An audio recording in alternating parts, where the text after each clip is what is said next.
యేసు రాజుగా వచ్చుచూ ఉన్నాడు, పరిశుద్ధులందరినీ తీసుకుని వెళ్తాడని మరి పాడగా మీరందరూ కూడా విన్నారు. అవును ప్రియులారా, మీకు తెలియజేస్తున్నటువంటి శుభవార్త, యేసుక్రీస్తు వారు మరలా అతి త్వరగా ఈ లోకంలోనికి రానై ఉన్నారు.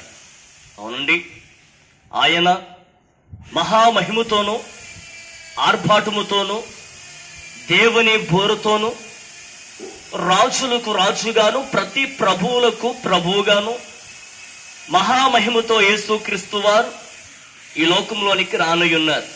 అవునండి, మనం ఆలోచన చేసినట్లయితే 2025 సంవత్సరాల క్రితమే యేసుక్రీస్తు వారి యొక్క మొదటి రాకడ అనేది ఈ లోకములో జరిగి ఉన్నది.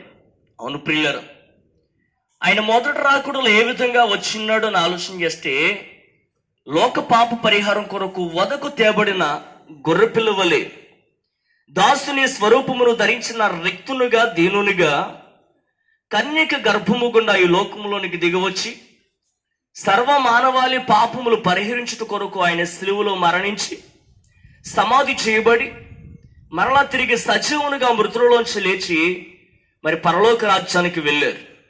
ఈ విధముగా యేసుక్రీస్తు వారి యొక్క మొదటి రాకడ అనేది లోకంలో జరిగి ఉన్నది. అయితే ప్రియులారా, ఆయన మరలా అతి త్వరగా ఈ లోకంలోనికి వస్తూ ఉన్నారు. మరి యేసుక్రీస్తు వారు శరీరధారిగా ఈ లోకంలో సంచారం చేస్తున్న దినాలలో ఆయన శిష్యులు అడిగారు, ప్రభు, నీవు మరలా ఈ లోకంలోనికి ఎప్పుడు వస్తావు?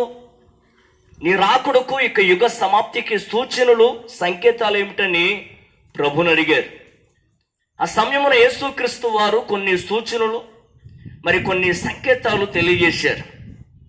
నాకు రాకుడకు రాజ్యం మీదకి రాజ్యమును, జనము మీదకి జనమును లేచును.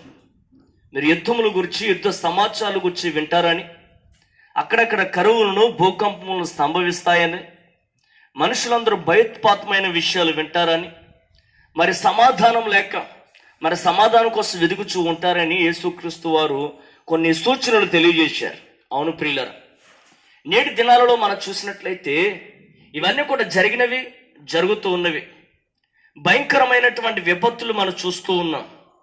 భయంకరమైనటువంటి భూకంపాలు మరి వరదలు మనం చూస్తూ ఉన్నాం. మరి భయంకరమైనటువంటి మరి మరణాలు మనం చూస్తూ ఉన్నాం. భయంకరమైనటువంటి వ్యాధులు, భయంకరమైన తెగుళ్ళు, లక్షల కొద్ది ప్రజలు మరణిస్తున్నట్లుగా మనం చూస్తూ ఉన్నాం. అయితే ప్రియులు, ఇవన్నీ కూడా మరి యేసుక్రీస్తు వారి యొక్క రాకుడుకు గుర్తులుగాను, సూచనలుగాను, సంకేతాలుగాను మనకు కనబడుచున్నవి. అవునండి, ఆయనకు రాకడ అతి సమీపమనే లోకంలో జరగనై ఉన్నది. ఈ మాటలు వింటున్న ప్రియ సహోదరి సహోదరుడా, దేవుని ప్రజలారా గమనించండి.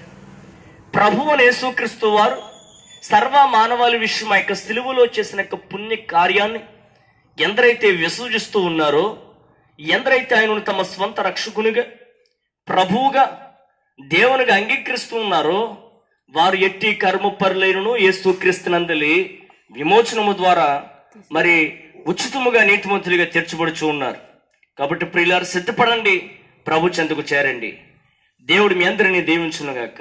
మన ప్రాంతం క్షేమం కొరకు చిన్న ప్రార్థన.